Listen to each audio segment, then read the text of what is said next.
Hey, what's happening, everybody? Welcome to Production Tips and Tricks. It's Friday, December 7th. We're going to do a mix workshop. I'm going to show you how you can make a really good mix pretty easily by just arranging your session, laying things out, getting organized, and using a couple basic effects and techniques. Turn off my monitor screen there. Got the screen up. And thanks for hanging out. So I'm going to try to keep this down to an hour. I'm going to show you a session I've been working on. You might recognize the sound. And we're going to go through and look at what we got on here and why it works. So there's the monitor up. All right, cool. So basically, I'm going to talk a little bit about my opening organizing stuff first. We can just listen to the music of the track. The first thing I want to tell you is I got some stuff on the master channel for my broadcast level. So there's a compressor and a limiter, adding some gain. If we didn't have that, I'd be mixing down around -8 something dB of peak level, or average level. So you want to be mixing with your levels down enough that you have space for mastering later, and you have space to raise things if you need it. Especially if you're listening test mixes later, listening in the car or somewhere else, and you feel like your low end is not big enough. It's really easy when you have a lot of headroom to just raise your kick drum and fill up the mix better. So there's my master channel thing. Now, what do I do when I'm first starting a mix? This might be a little bit unexpected, but I'm not going to start off by talking about EQ and compression. I'm going to start off with some basic organizing that will absolutely save your butt. So when you look through the session up top, you can see the channels are labeled. It's so obvious, but it gets in the way if you don't do it. If you look at a session that has like audio 29 or audio up to 75 or whatever, it can be really hard to mix, and it'll slow you down when you're trying to find a sound and you can't find it. You don't know where it is. Your mix time, your headspace gets messed up. So I have all my channels labeled, and I have them organized in sections. So these purple ones, kick drum and sub bass. 2 low end elements, left side, ready to go, right in the same place. Next, I have a drum group where the basic individual hits, top loops, crash, ride, click, that kind of thing are all in there, coming into this group. Then I have a couple extras, the crash, rack, and the risers. Those are like little spice sounds on the end, kind of for embellishing stuff, field effects. Then we have an instrument group, which has mid-range bass line, this jingle lead thing, and a lead melody. And I put those in an instrument group so I can evaluate the stereo mix, hear the harmonic and melodic stuff together in one place, and especially mute everything else. If you have any questions or anything, type them in. This is live, so I'll be able to answer your questions as much as I can. And then, interestingly enough, you can see there are these buses over here. Let me raise up the level a little bit more. And this is a routing thing that makes it so easy to mix when you have just the most important sounds together in one place. You can grab them and mix them without having to look around. Now I just ran into a problem. I want to hear the instruments, but there's nothing coming through the instrument bus channel. Here's another quick tip. Go to your arrangement and cut some loops so that when you want to mix and you want to hear all the sounds at one time, you have a loop in the arrangement ready to go where all those sounds are together so you can make the mix and evaluate what you're hearing. So I got these 3 buses. Let's see, what are buses? What does it mean? Why do we use them? Well, the reason why I use them is so I can bring together not just all the instruments from the instrument group, but also some of the effects, like this synth reverb. The audio 2 is going out to the instrument bus. To create a bus, you just make an audio track with the audio from set to no input, set the monitor to in, and then you can go to other channels and set their output to go to the bus. So you can see going into the bus, I've got these effects, the instrument group, and that reverb. For my drum bus, I have pretty much everything in this section. Audio 2 goes to the drum bus channel. That comes in over here. And then I have drum verb, which I might retitle that so we know. That's drum verb going to the drum bus, which is really cool. So then if I want to mute all the drums, I can mute them in one place and get the reverb too. So the whole channel's quiet and I don't have the drums muted with the drum reverb coming in later getting in the way. Makes it really easy to organize your sounds and work with them and do parallel compression and EQing and all kinds of stuff. Your life gets a lot easier when you have your sounds organized in one place, and especially for the mono low bus. Just the kick drum and the sub bass are coming in here. There's the kick, there's the sub. They both have the audio out going to mono low bus. They're coming in over here. And I can put little bit of an effects rack on there to kind of compress and EQ the kick and sub bass together to make one fat low end unit. Then if I want more in the mix, it's so easy to adjust this. I don't have to go, I can just take the whole level down a little bit, up a little bit, and that way I'm getting more low end pressure of the kick and sub together as a unit relative to everything else in the mix. What's really hard is when you're trying to adjust your kick drum and you have all your channels just as individual channels going over to the master bus. What happens is if you want more kick drum, it's easy, you can go over here, put up your kick drum a little bit, but then your sub bass might sound like it's not as big anymore. Then you have to adjust the sub bass up a little bit, remember how much you did it, and it can mess up the relationship of the kick and the sub, which is a carefully crafted thing. So by using a bus group, you get the kick and the sub together, you get them locked in with your side chaining and EQ on each channel, and then they're one unit that you can easily bring up and down just a little bit to fit in the mix when you need it, and it's all organized in one place. So just real quick, open up your routing, set up some bus groups. These are just blank channels. You do new audio track, audio from, set to no input. Then let's say, for example, I wanted to call this a vocal bus and I wanted my field effects to go there. That pops up down there.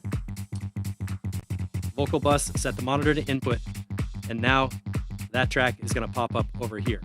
Just for example of how to make an instrumental or how to make a bus. And I usually mix with this many: mono low group for the kick and sub, stereo drums, stereo instruments, vocals as a stereo group, and then my effects are on the other end. Couple little tips. I want to show you some key mappings that are over there. On the effects returns, I have the key Z. Sometimes I want to listen to a channel and mute all the effects all at once. So I put a key on there. Let me look at what is on the master channel. I have a little key command to bring up the spectrum analyzer. People have been asking, what do you keep on the master channel? Oh, Maxime, are those sounds from stems? So export first, then mix. No, actually right now, these are not stems. These are MIDI tracks and audio clips. So I haven't gone through and exported stem mixes. One of the other things I'm going to do later is make analog stems, or make a full-length audio stems, run them through the analog board down here and mix that way. But the important part here is that I finished my sound design, I finished my arrangement, I have a whole song start to finish full length that I'm ready to mix, where I'm not trying to think like, oh, should I record a new solo, or oh, should I tweak the synth? It's like all that's done. I can only think about technical mixing, getting the sounds together, and not worry about any of the creative stuff about arrangement or sound design. In other words, if somebody sends me a session with the stems finished, these are the mix techniques I would do to organize their tracks, get them labeled, get them routed to buses, and go through the mix process, where I'm not even in the creative end of the song at all. I'm just doing the technical mixing with a creative touch to make it sound good, but I'm not creating the song. So that's an important thing about the mix phase. Now, what about the master channel? So people are always asking, what do you keep on your master channel? Like I said, I have a few dynamics processors, not really for compression, but just to add makeup gain because I'm broadcasting right now and I want you to hear it. Other than that, I have a spectrum analyzer. Now, take a screenshot or copy these settings. This is not available as an Ableton preset. I don't know why, but I set up the spectrum analyzer this way to get the fastest response, which is also accurate, and it stays in the same scale. And the reason is I like to be able to put the mouse on the line and see the sounds so I can tell what needs to be EQ'd. For example, I want to listen to the kick and sub. Look how easy that is. If I want to ask the question, how low is my kick drum? Well, put the mouse on the line at the bottom. I read that little box. It says about 40 hertz. So I know my kick drum is down there. And my bass line is popping up here around 100 or 90 hertz. And it's so useful to know that, because then if you want a little more bass or you want to cut something out, you know that the core note, like the root note of the bass, is at that frequency 100. That tells you where to EQ. So that's how you can kind of connect ideas of frequency and what you're hearing and what you're seeing using spectrum.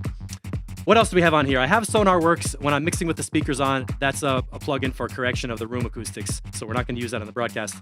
Also, I like to have Ozone Elements to check just for the phase relationships, to see what's the stereo spread doing. If I happen to have anything phasey, I like to be able to see it on the scope. So I keep that on there, and you can get elements for free. And then utility, I map the key X. Little X right there on the power switch. So when I want to check my mix in mono, I can hit the X key. No matter where I am, if I'm over here, if I'm EQing sounds in there and I'm wondering, oh, how does it sound in mono? hit the key X.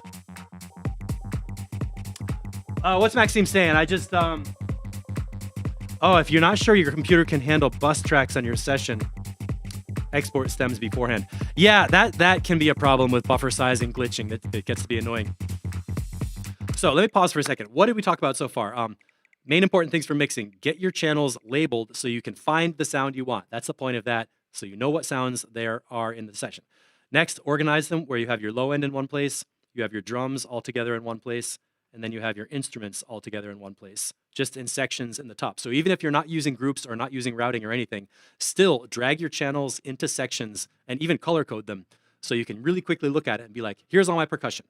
Here's all my instruments. What you don't want to have is like your kick drum all the way down on this side, a bass line here, a synth in the middle, a bunch of beats in the middle, a riser over there, and constantly get stuck scrolling back and forth across your session, trying to find one of the sounds and getting lost and getting frustrated.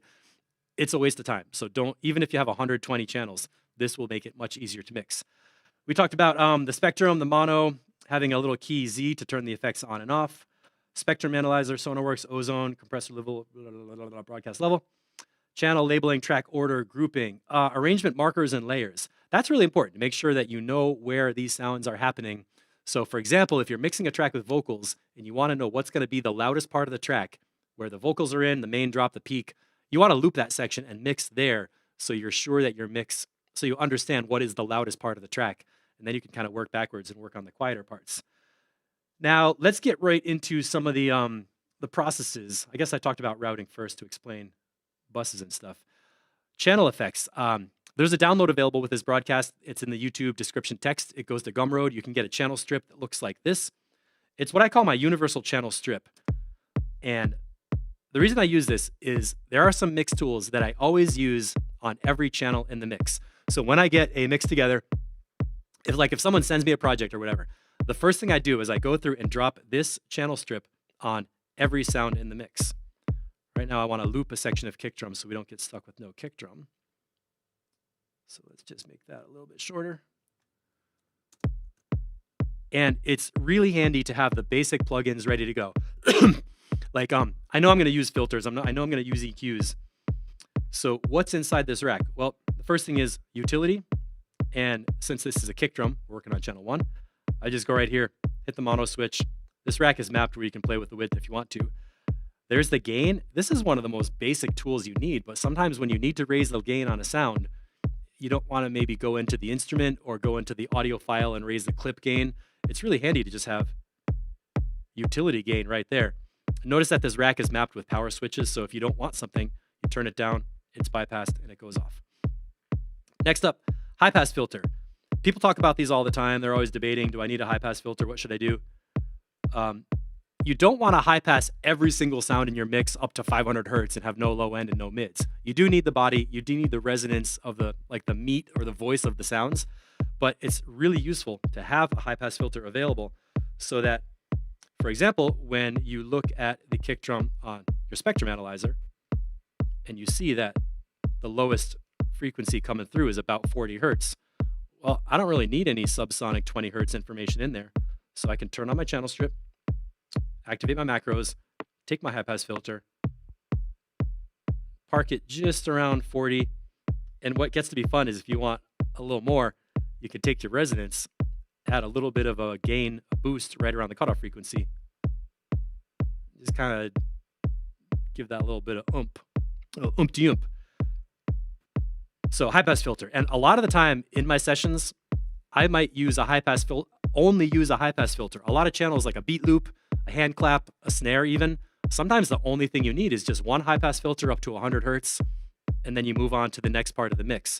I try not to get too obsessive about EQing and solo. Mostly what I do is solo a sound, look at the spectrum, see what's in there, cut out any extra low stuff if necessary, and then kind of move on. But while I'm just introducing the channel strip as a basic first time thing, let's see, we also have a gate.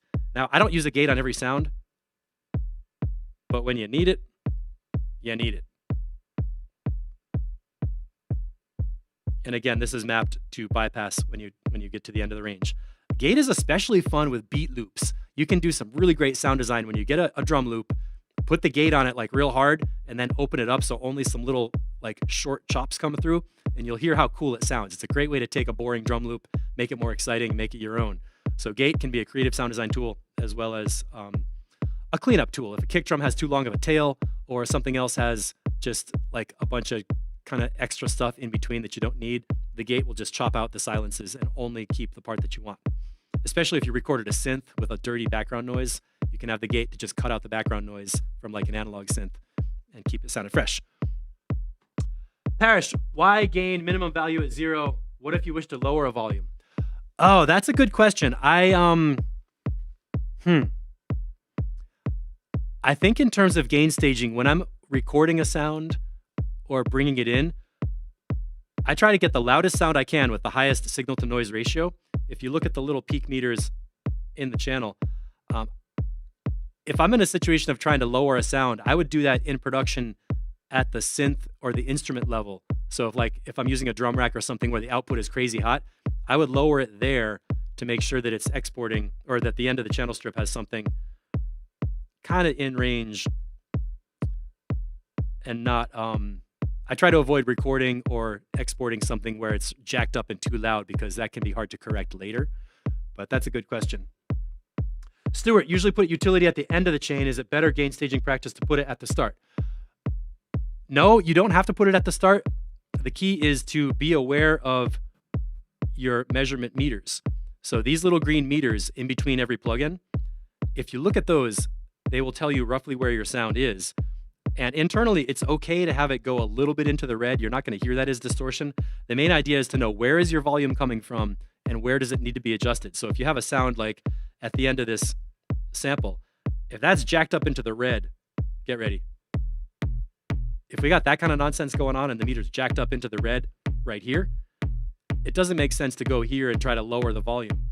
Really what I want to do is correct the source and have the source sound leveled up near peak. So like the channel is like a full container kind of, and then afterwards raise it up a little bit more if you need to. And I've got drum bus on here for kind of a tone shaping thing. So that's like part of the sound. Those are good. Those are good questions though. It's all about measuring your sounds and being aware of what is contributing to the volume. So if I bypass, watch this little peak meter at the end of this channel strip. When I bypass the channel strip, it's still about a nice level. So I can tell this channel strip is not radically changing the level. We're just doing a little bit of tone shaping with a little bit of EQ. Compressor is not even hitting in here because I have the drum bus on there. And then for the EQ, if you download the preset, there are some useful frequencies that I gravitate towards. So right here, I'm just kind of giving it a little bit of a low end, a little bit of a boost at 118. That's a frequency where the kick drum will show up on a smaller sound system, like on headphones or bookshelf speakers or in the car. It gets a little bit of a knock at like the upper part of the sub range, because not every sound system can play 40 hertz. And I'll show you a couple of these frequencies. I do love EQing. So let me get EQ controls up. 232 hertz. Why did I cut this? Well, check it out. What I do is I boost up and sweep around to find a resonance that sounds weird.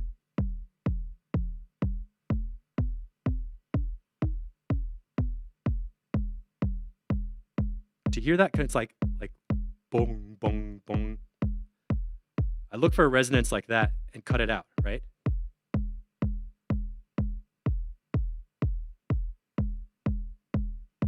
Do I want that ping in my drum? No, I do not.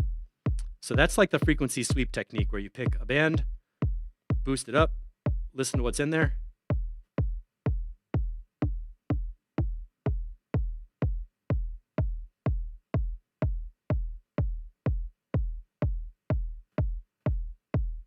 Right around 600, there's usually some kind of cardboard box kind of sound.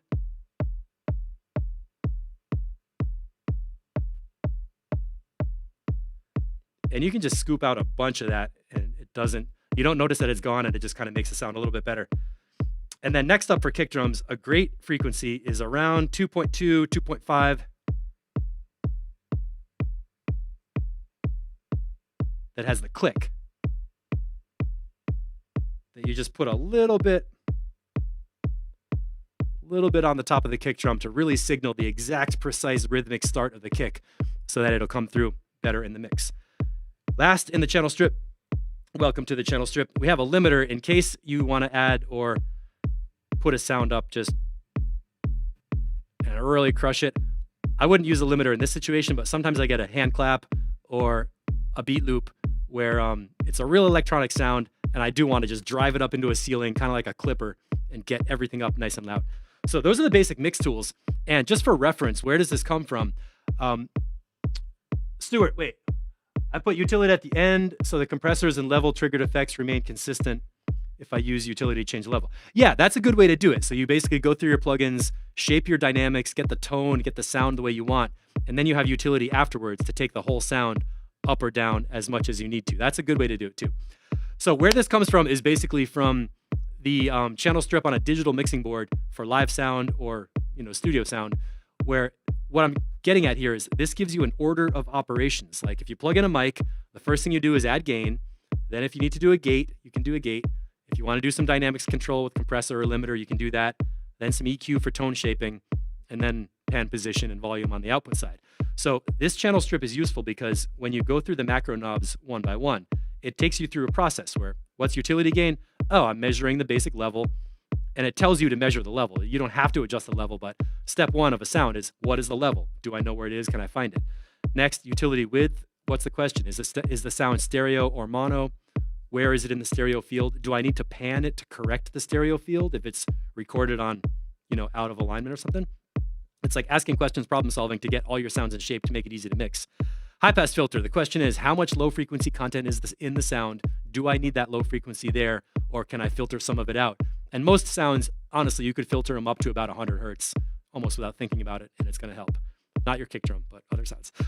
Then there's the gate. Again, not every sound needs it, but when you need it, the right time to do it is here, so that you can keep the best part of the sound and get the stuff you want. After that, compressor to either take the peaks and bring them down a little bit, or to take the quiet parts and bring them up a little bit. We're not going to go totally into compression here, but it's basically helping you hear more of what you want so that when you're listening to a sound, it doesn't redline the mix and spike the levels. And it also doesn't drop out and go invisible. And a lot of synths and instruments, when you're playing on the keyboard or on the push and you're hitting the notes harder and softer with different MIDI velocities, sometimes the softer notes, when the track is soloed, it sounds good and expressive and melodic. But when you pull it into the mix, those quieter notes can just sound like they drop out and they get lost and you can't hear them. So a compression can be a great way to bring up the volume so that the softer notes still come through the mix without losing the expression of them. Last, EQ is after compression. Now, people debate this all the time, but I just made a decision here. We're going to control dynamics first, then use EQ for tone shaping so that if we change the EQ settings, it doesn't mess up the compressor threshold. And then finally, limiter, if you want. And that does sound kind of cool, but we're going to leave it like that. Let me check this question. Parrish, I struggle with frequency sweep technique.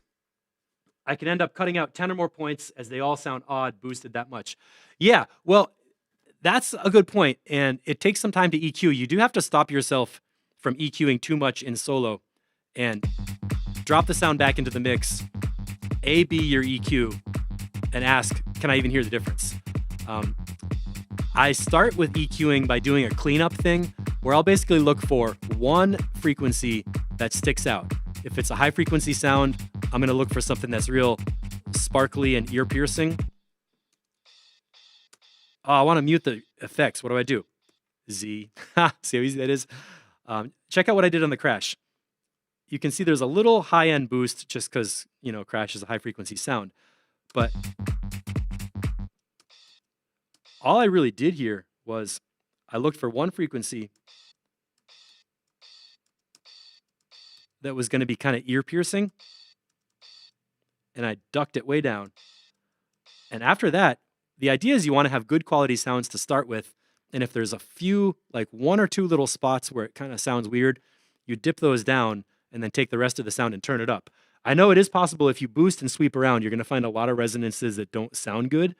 A fun thing you can do is try to EQ a melodic sound, like a bass line or a synth chord or something like that, and sweep the frequencies around. You'll find places where you hear the main notes. So it's like you're boosting the actual root note of the sound. And then in between those, you'll find other places where it just sounds kind of awful. Let's see if I can do this. So here's a bass line playing a note. You can see that's kind of a lot of EQ going on there. Let me get to that button. Yep. So I'm going to just turn those off. Now, here's something I'm boosting. And it's basically the main note of the bass line. You can see when I center on that note, it's almost like the bass line gets louder. Do, do, do, do, do. So as a general guideline, if you're doing melodic or harmonic sounds, you can look for places that take a slight boost that makes the sound feel like the good part gets louder, you get more of what you want. And then in between those,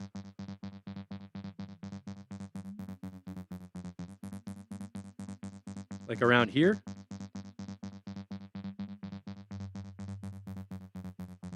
you can see I have a band set up on band 3 to cut right there. Because it's away from the main note that the bass line's playing. And it has that kind of boxy feel. Like that. I can't really sing it because it's not a pitch. And then I go through and look for more of the same.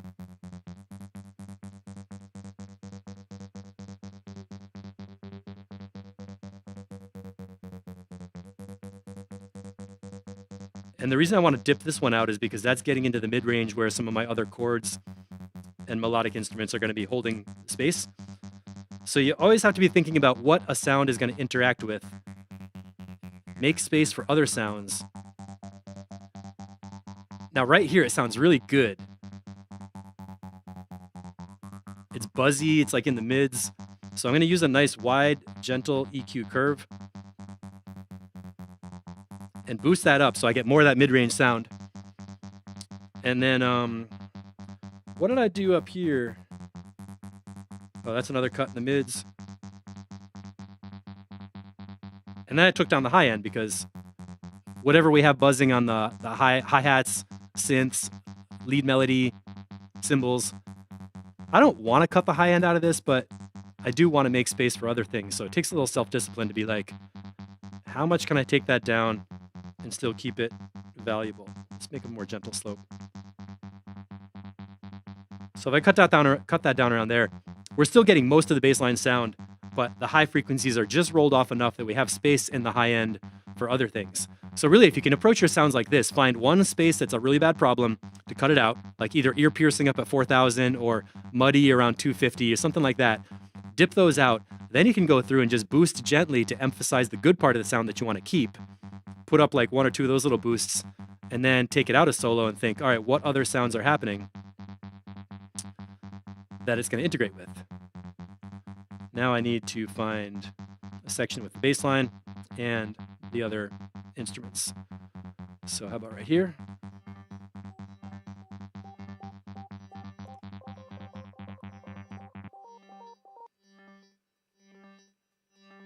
So another mid-range sound. Basic note is boosted, a couple of notches out from the high end.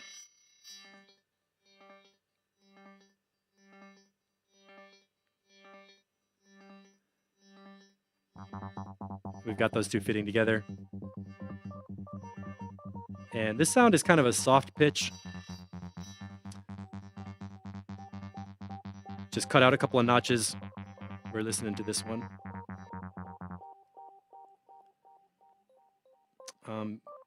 I went through, cut a couple little spots out, and then did a little bit of boost for brightness. And one thing I want to point out here, the echo plugin, the delay is happening before all my channel strip effects, because that's like part of the sound. By itself, that sound is like nothing. So the delay is like a part of the sound. It's like a sound design element of what the sound is, not like an after effect. And I wanted to be able to especially get some compression so we can hear the little delay echoes louder. That's a good example of why I want to use compression, just to turn up the volume of the delay echoes. And now we've got an easy place with this group where I can compare these three sounds, ask a couple questions like, do they fit together? Can I hear each sound? Is there a stereo spread? Do they all have their own space to breathe? You hear people talk about space in the mix. You need space in the mix. This is how I get space in the mix, is I use sounds in groups, compare them to each other, do a little subtractive EQing to get a little bit of garbage out of each sound, and then boost up the parts that I like of each sound and see if they still fit together in a group. Because if they do, when I drop this back into the whole mix, I know that if I want more of the instruments, I can just take the whole instrument group and raise it up. And all those 3 instruments that are balanced as a stereo pair are going to still stay balanced in the whole mix. That's why I love mixing with groups. It teaches you to commit to a stereo mix. And when I say stereo mix, any place you have a group of sounds in a stereo track is a stereo mix. And I'm basically committing to this. I'm saying, okay, the instrument group is done. I might do a little EQ and compression on that group as a whole, but whatever is coming into this, I can close that group and forget about it. For the rest of the mix, for leveling, getting my low end in place and all that, I have all my instruments done. It's like having a whole like pre-built, I don't know, like let's say you're building a house and you're making a kitchen. You might not want to build every single cabinet and shelf by hand. You might want to go and buy a cabinet with a door, with a window and the shelves, and bring it into the kitchen, hang it on the wall, and it's done. It's like a preset thing. Or like a refrigerator, right? You don't build your own refrigerator. You could get one and bring it in. It's like a preset device that you put in the kitchen to make it work. That's how I think about my stereo bus groups. It's like the drums are going to be all done as a drum stereo group. When I come over to my buses, I'm basically making a 3-channel mix, and whichever one of these sounds I want more of or less, I can adjust them up and down, and it works. All right, 12:30. If you have any questions, keep them coming. I like these questions. So for my overall mix process, like we did in the kick drum, I drop my basic universal channel strip, and I go through every channel in the mix, where I'll solo the channel, take a listen to what the sound is doing, what's the body of the sound, and adjust it. Obviously with the sub bass, I'm going to cut off the high end, and I got some side chaining happening on here. I don't have time to go through every single decision on every single channel, but you'll be able to see like, oh, this sound, just this click thing, it was so simple, I just wanted a little bit of dynamics. I didn't even use a channel strip.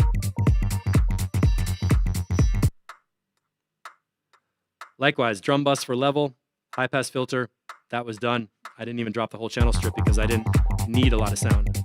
I didn't need to edit a lot of the sound. Here we go, a top loop.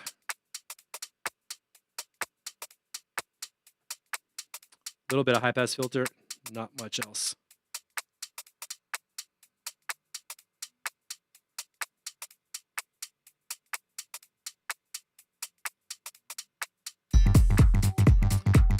Another top loop. This sound was interesting. It's kind of a scratchy sound. And I wanted to bring out that scratch. So I raised up the high end. Cut the vids down a little bit. A lot of times I'll end up setting my compressor threshold just to where I can see the gain reduction happening. And then juice it up a little bit.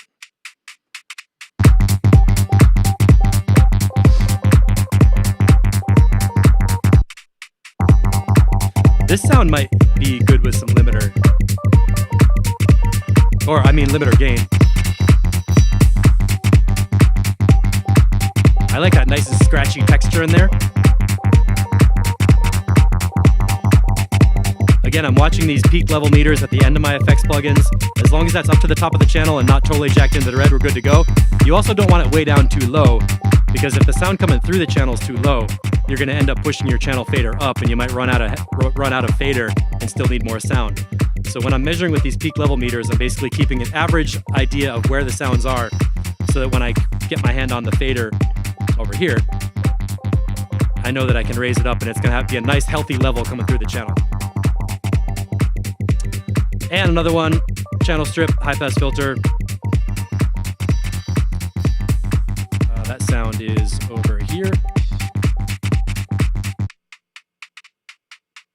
And that one's getting smacked a little bit harder. This is like a transition sound. If you listen, it goes through a kind of development.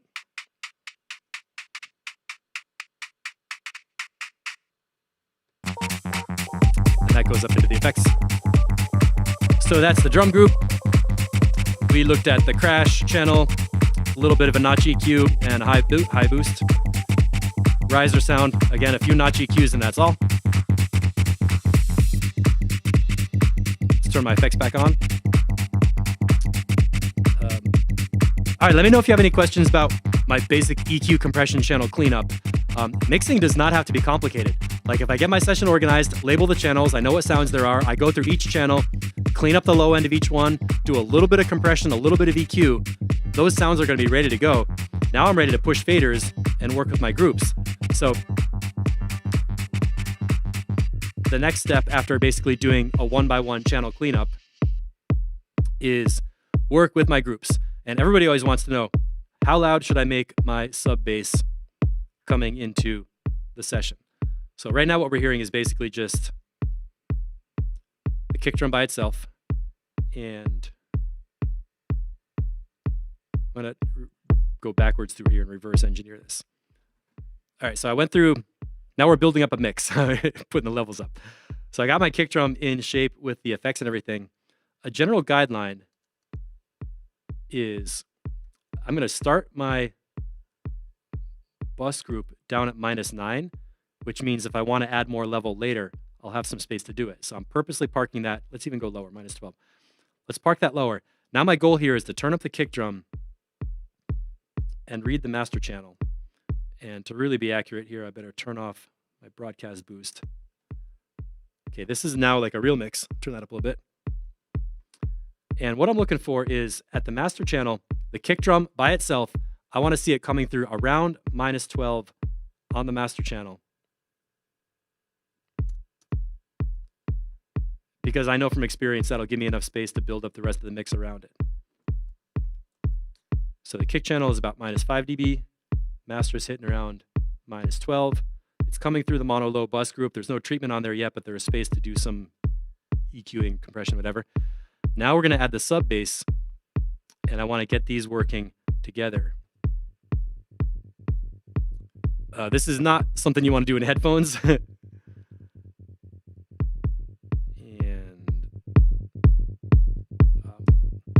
What I want to do is have my spectrum. I want to see my spectrum while I'm doing this. So let me just get that like that. And the reason I like to see the spectrum is that from looking at a bunch of tracks on the spectrum, like analyzing pro tracks, doing track feedback, looking at mixes, there's a point where you can see your sub bass popping up right together with the kick drum. And when you can see them in the right relationship and hear them in the right relationship and feel it in the room and compared to a reference track, those are the things you have to do to get it kind of in the right place in your mix. So aiming for your kick drum by itself to be hitting around -12 on the master channel. Then we're going to bring up the sub.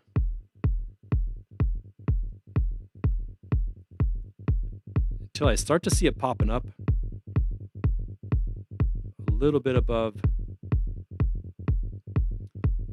on the spectrum line. And again, visually, what you see doesn't really matter, but this gives you a measurement. It's just another way to kind of check the basic level. And it looks like the sub is a bunch lower than the kick. You don't want the sub to overpower the kick for techno and house. You want the kick to be the dominant low end element. And let's get our useful loop of kick and sub together.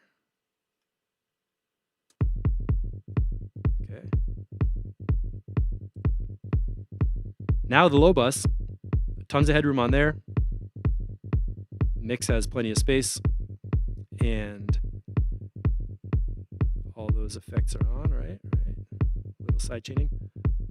Now, if I want to do a little low end processing,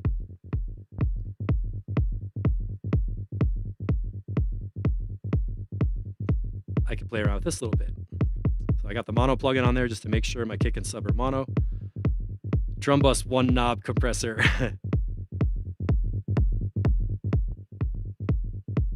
And I love what drum bus does.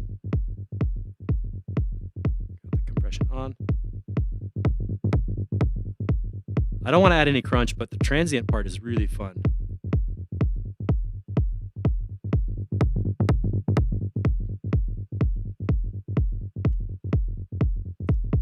Now, do we need high pass filter again? It's dialed in around 40 hertz. Like I said before, the lowest end of the kick drum is at 40 hertz. So that's kind of like a last check to make sure that no other infrasonic stuff is coming through. And I'm not going to go crazy to EQ this sound. The EQing I did kind of a bunch of it on the original sounds.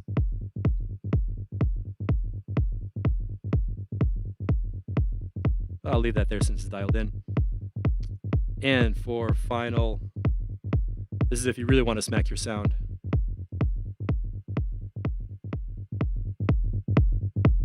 If you like that kind of sound, you could go for it. I don't want to have it that dead. So those are some of my drum bus mix tools. And basically I would do the same thing with the drum bus. Now I set the drum bus level about -12. I take my drum group first up and make a stereo mix just within this group. So my goal here is to mix the level of each one of these sounds. I already went through, I did the EQ compression and cleaning up the sound to get the right level coming through the channel. And I basically mute all the sounds and bring them in one by one to hear them against each other. So I get that click nice and loud.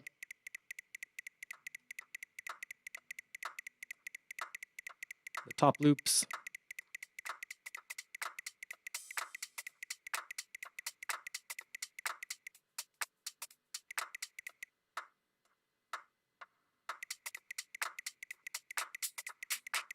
And my goal here is to get this drum group sounding like a good stereo mix with some width. I got a few sounds panned left and right. The questions are, can I hear every sound that's happening?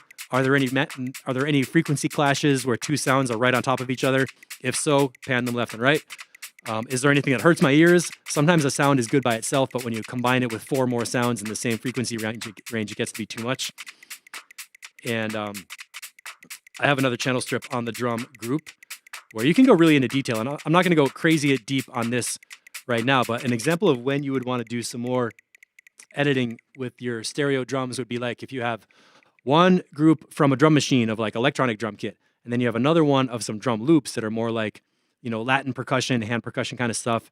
And then you have a third drum group of cymbals and risers, white noise risers and stuff. So you might have 3 stereo pairs of kits, like a drum rack of all these cymbals and a drum rack of all these conga hits and a drum rack of hi-hats and 909 rides and snares and claps, or a whole other drum rack of only hand claps and snares, and you're programming beats in all of those, each one of those layers.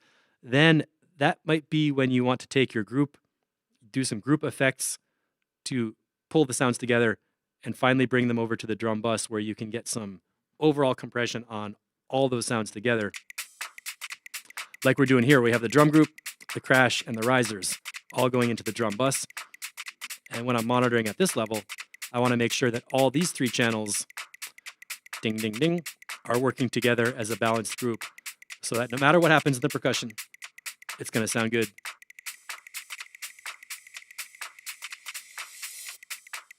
The sweep doesn't kill you. It's not ripping your ears out. And it all just kind of holds together. Then at the drum bus level, drum bus basics. Low ratio, slow attack time, not trying to kill the sound. Just get some little gain reduction, little makeup on there. And that's even kind of a drastic EQ for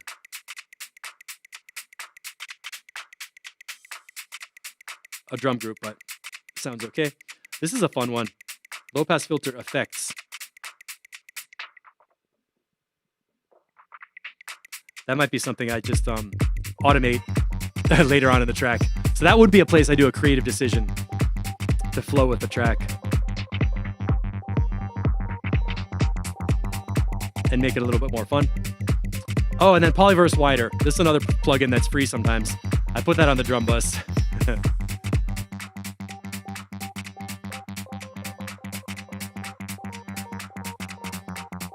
Because it's fun and I like to play with it.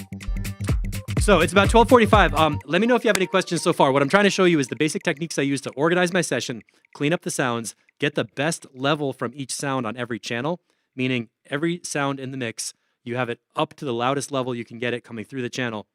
You measure it, you know, not jacked up into the red, but just up near the top of the peak meter so that when you bring up the output fader, this is the output fader on the channel, you're going to get a nice, clean, healthy sound without a bunch of noise or without trying to push your fader all the way to the top and it's not loud enough.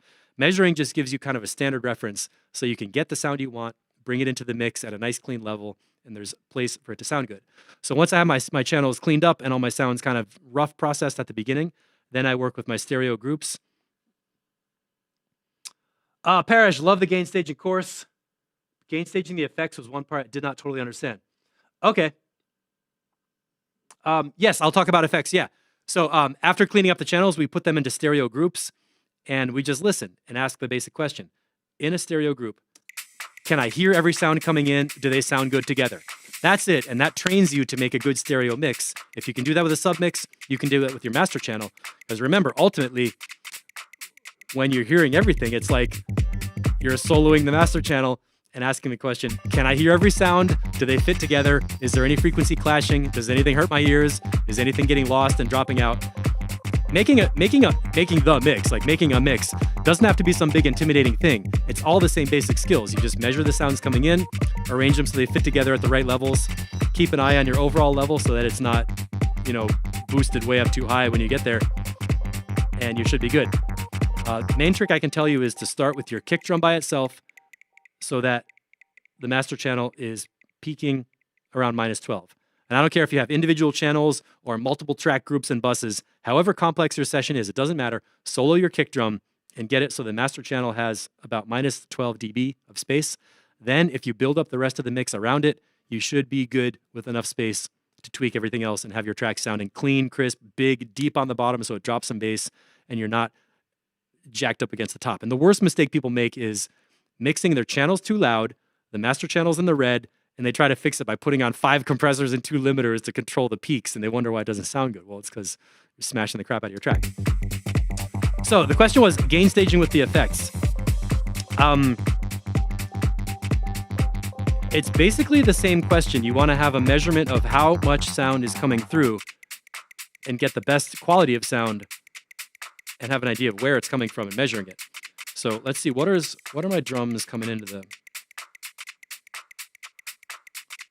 my drum group.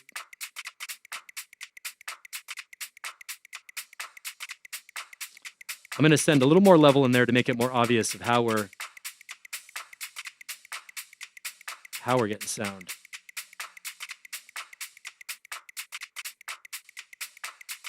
So for gain staging, the question you want to ask with these little peak meters, how much sound is coming through the channel and is it enough to work with?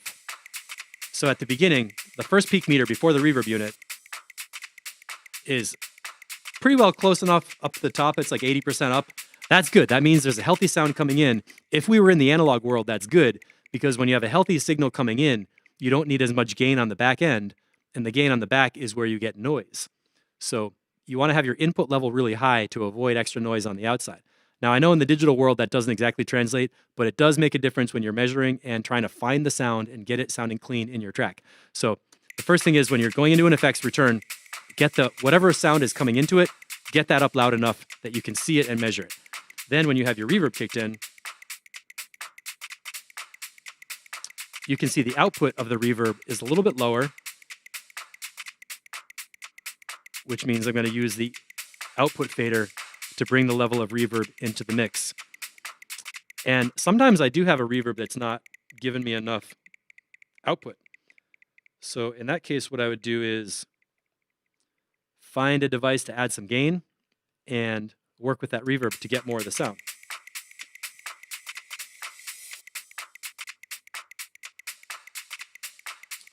So I'd compress it down a little bit. Add a bunch of makeup gain so that now the peak meter at the outside or the end of the channel strip is kind of up near the top. And that shows you the level of sound coming through this return. Like even if I turn the output fader all the way down though we're not hearing it, you can still see the peak meter showing you what's coming through that channel is up near the top. So pretty good practice is to make sure your peak level meters are always about 75% full or up in the channel strip, which means the sound coming through that channel is a nice loud sound that's going to be easy to work with. So that when you pull up your output fader, which I'm doing right now, that's like on a DJ mixer, how much sound is going out into the room. Now I can just touch it, bring it up, get the level of reverb that I want. Parrish, let me know if that's explaining things a little bit better. The idea is get a loud sound coming into the effects unit, work with the effect to get the parameters you want, and then measure the output level so that when you finally bring it into the mix, you can keep the fader in the middle position and have enough of the sound to work with without having too much. Now, reverb is something, it's easy to put up too much because it sounds good. So a little test for reverb. The question is, how much reverb is too much, or how much do you need?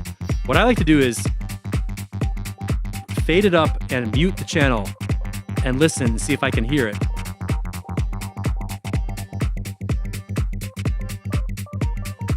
That's not enough. And the right level for a drum reverb is like, when you mute the channel, you notice it's gone.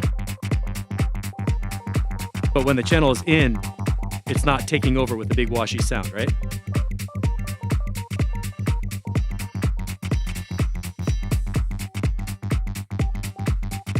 Can you hear that? I'm gonna take it down a little bit. It's a subtle thing, but like right now, I just feel the beat. It feels natural, but oh, when I cut the reverb, all of a sudden it sounds unnatural. So that's kind of how I aim for my drum reverbs, is you want a low enough level that it just feels natural, but if you mute it, suddenly you notice it's gone. That's kind of the right level. The reverb on drums should not be up so high that you're like, because it gets to be too much. And also, that can make the drums feel like they're too far away, can make your drop feel like the drop doesn't hit. Matter of fact, if you want a drop to really smack, you could cut the reverb on the drop and then bring it back in again later. Same thing with the synth reverb.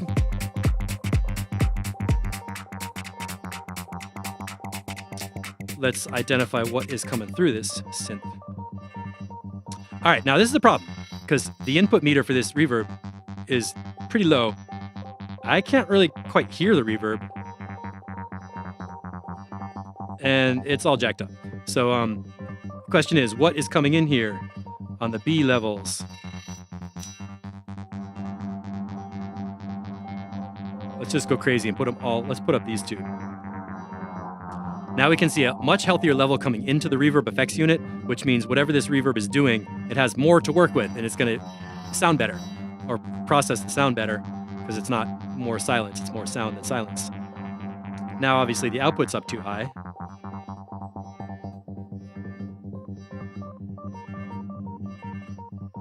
And again, I'm trying to figure out how is the reverb helping the sound?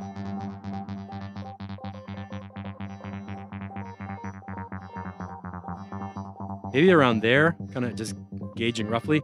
Now we got to go back in the mix. Now we're going to mute and unmute and see how that synth reverb adds to the mix.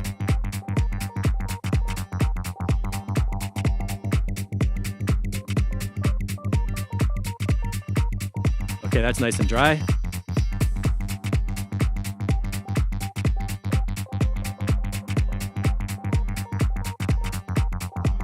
That's a little too much.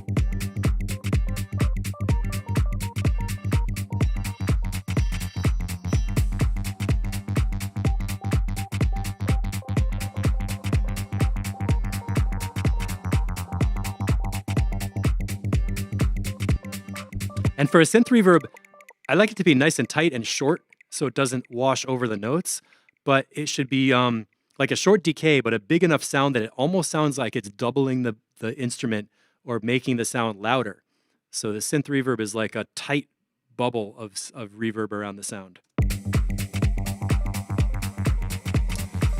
And then these two delays are like special effects. There's a crash effect and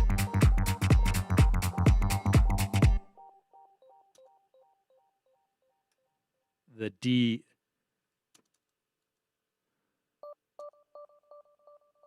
So we have one echo on the original sound right over here, and then a further one that I think I automate later in the track to have some kind of special effects.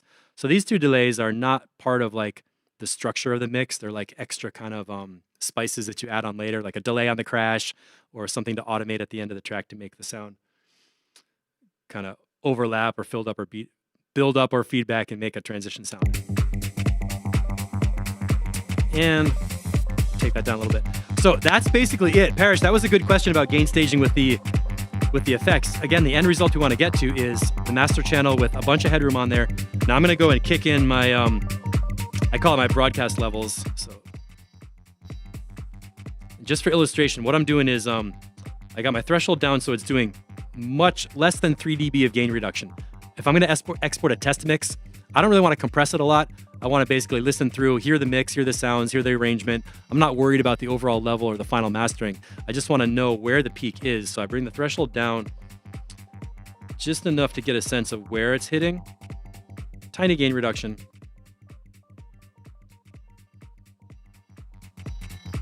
Okay, that's me bringing up my faders on the output so you can hear it. And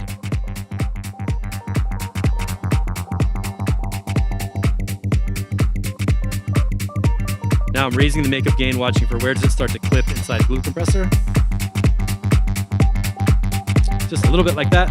I can see the master channel is pretty near the top. If I really want to juice it, throw a limiter on the end.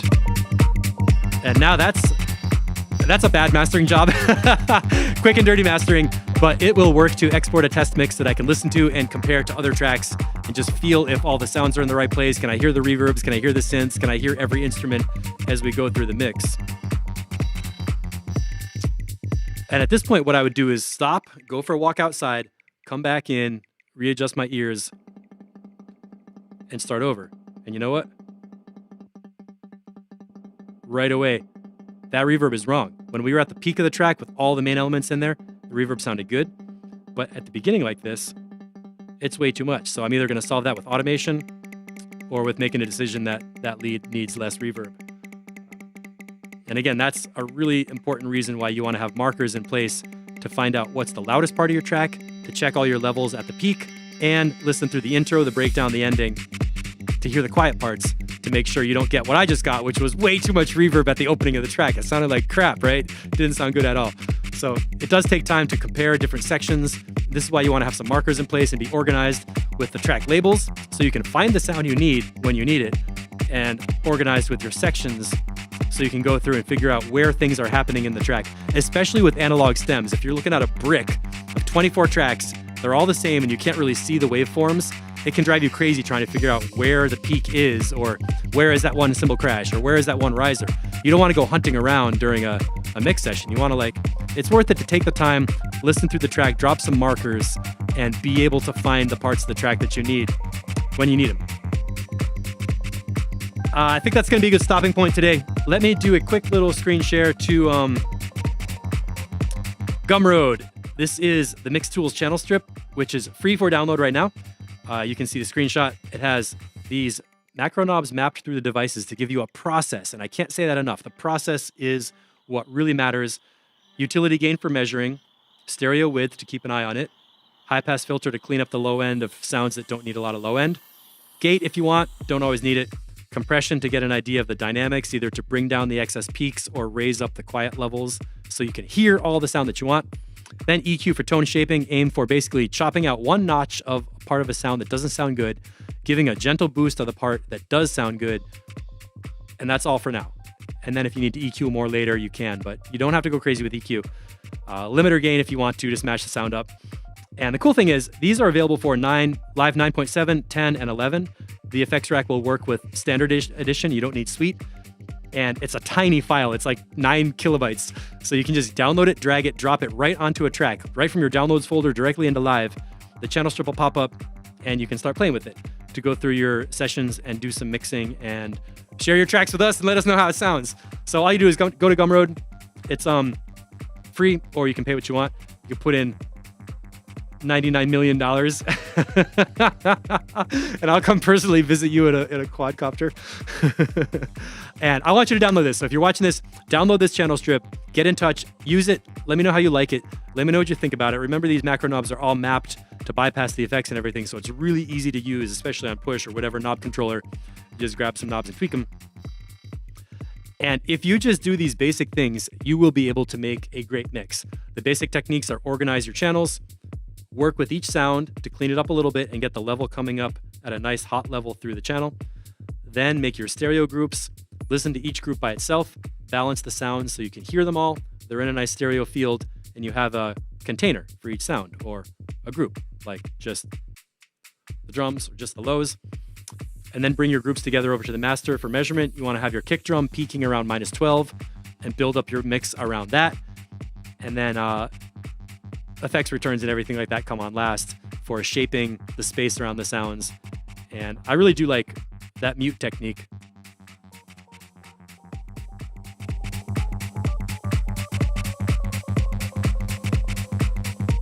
When the effects are in, it's not super noticeable, but when you mute them, it gets nice and dry and comes up in your face. So that's what it's all about. I'm Steve Knotts. This is Mixitecture. Thank you for watching, everybody. If you have any questions, you can email me, steve@mixitecture.com. Today is Friday, which means tomorrow is track feedback on Saturday. We're going to grab tracks from Discord and play them and listen to them and comment on them. And that's my favorite part of the week, is hanging out on Saturday with everybody in our crew. Let me just give it one more second if any questions pop up on YouTube, because my feed has a little tiny bit of a delay. And subscribe to the channel, blah, blah, blah. And thanks for hanging out and watching. Parrish, those are good questions. And Stuart, I'm not sure if you made it all the way to the end. Oh, you are, Stuart. Yeah, cool. Good, yeah, you all are doing great. I'm so happy to see your tracks, hear them coming out. We got some new releases coming through the group. Let's let this fade down to the end. Is there any automation on that return?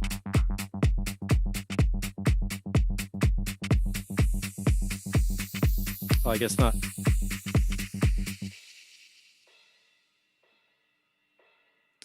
And we end with a big crash cymbal. Oh, perfect. And we kept it down to an hour. I know I can get into the details and get lost and talk way too much.